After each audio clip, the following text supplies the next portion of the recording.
আসসালামু আলাইকুম দর্শক, আমাদের খেজুর গাছ কাটা কিন্তু শেষের দিকে, ঝোরাঝুরি কমপ্লিট হয়েছে।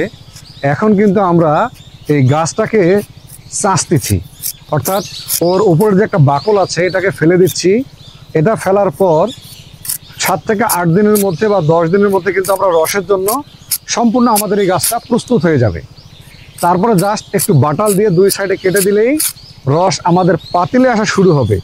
তারপরেই কিন্তু আমাদের শুরু হবে খেজুরের আসল গুড়ের তৈরির প্রসেস। তো এটা করার পর আমাদের এই গুড়টা কিন্তু আপনাদের কাছে পাঠাবো। তো দেখেন, এই যে আমাদের কাজ চলছে। ভাই, হ্যাঁ ভাই বললেন, কি অবস্থা বলেন? ভালো ভাই। কাজ কতদূর আগালো আমাদের? কাজ আর বেশি সময় নাই, আর 7-8 দিন পরে গাছে ঠিলি দিব ভাই। তো যাই হোক, এই গাছ তো ভালোই কাটতেছেন। হ্যাঁ ভালোই কাটছি। তো আপনাদের এই ছুরিটা তো দেখলাম অনেক ধার, খুব ভালো অনেক কাটছে। ধার, ইয়া হ্যাঁ। ইস্পাত ধরেন যে চরম কাটে, খুব তাই কাটে। না? হ্যাঁ ইস্পাত, ইয়ার ধরেন যে যদি নিজের বডির ছড়িলে থাকে, ইয়ার ধরেন যে পদ্মে পদ্মে কাটি পার হয়ে যাবে। এত ধার, ধারের কোনো শেষ নাই। আচ্ছা আচ্ছা, ভেরি গুড।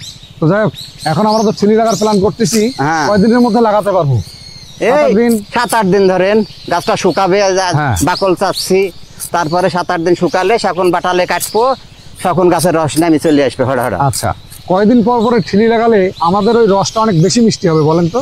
2 দিন ঠিলি লাগাবো, 3 দিন শুকনি দেবো। ও, 2 দিন লাগাবেন আর 3 দিন শুকনো দেবেন, শুকনা দেবো, তাহলে আমাদের রসগুলো খুব ভালো হবে। সেই সুন্দর রস হবে Very খাবার মতন। বুঝতে পেরেছেন? আমরা 2 দিন ঠিলি লাগাবো, আবার 3 দিন রেস্ট দিব, তাহলে আমাদের ওই রসের পরিমাণটা অনেক মিষ্টি হবে, মিষ্টি হবে এবং গুড়টার কোয়ালিটিটা অনেক বেটার হবে। তো আপনি কি চান না বেটারটা? আমরা বেটারটা তৈরি করার চেষ্টা করছি। দেখেন কত সুন্দর করে একটা ধারালো অস্ত্র দিয়ে কিন্তু এই গাছটা আমরা বর্তমান চাচ্ছি, এবং খুব ওনারা বলছে যে যত সফট করে কাটা যায়, কম কষ্ট দিয়ে কাটা যাবে, তত রসটা ভালো হবে, গাছটাও ক্ষতিগ্রস্ত কম হবে। তো এই জিনিসগুলো মাথায় রেখে আমরা কাজটা স্টার্ট করেছি। আর আপনারা সবাই জানেন যে রংপুর অঞ্চলে শুরুতেই শীত শুরু হয় অনেক আগে, অন্যান্য জেলার থেকে 15-20 দিন আগেই রংপুরে শীত শুরু হয়ে যায়, এবং সবার শীত শেষ হওয়ার পর আবারও 15-20 দিন পরে রংপুরে কিন্তু শীতটা থেকে যায়।